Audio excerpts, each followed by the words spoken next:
The OD consulting process generally borrows from the major tenet of Kurt Lewin's action research model.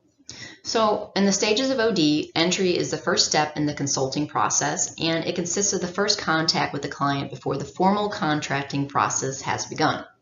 So contracting is basically developing an agreement with the client on the work to be performed, clarifying and listening to what the client wants, and negotiating expectations and discussing outcomes and roles.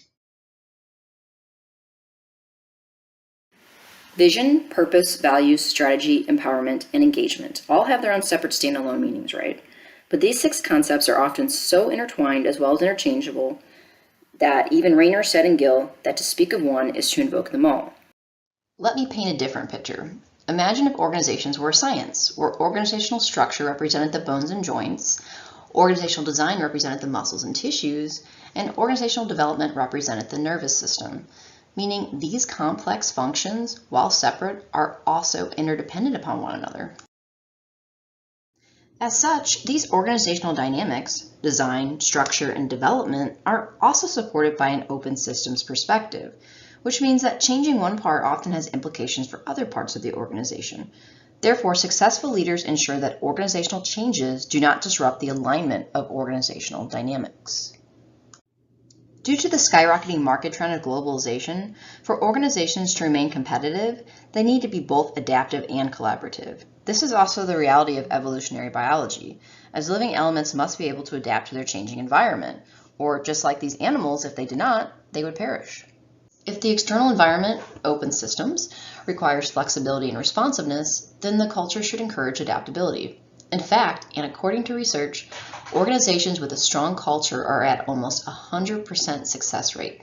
However, it is crucial to note that this does not mean leaders should hire for cultural fit, as hiring all like-minded individuals will only lead to groupthink. And groupthink is bad. It's the opposite of innovation. Rather, an organization strong in culture looks for hires with cultural contributions, meaning what can this employee add to our current culture? This also supports relational coordination, which is about ingraining the concept of collaboration into the design and culture of an organization.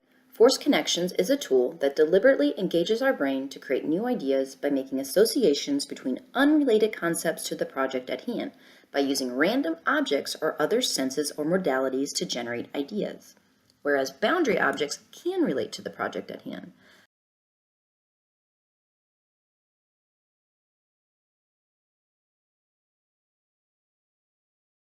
One might ask, how would you use a boundary object?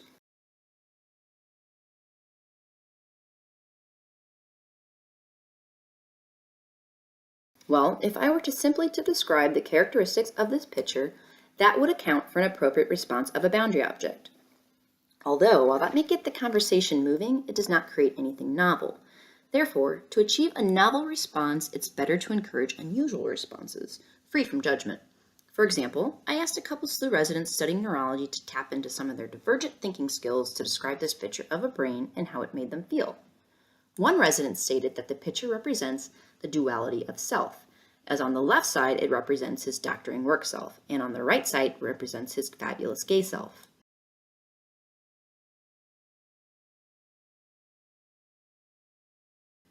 We believe that the practice of metacognition, thinking about thinking, invited this individual to share some personal information, showcasing that he trusted the facilitator. This exercise also made it clear to us the importance of having an empathetic leader to facilitate the process while also encouraging out-of-the-box thinking.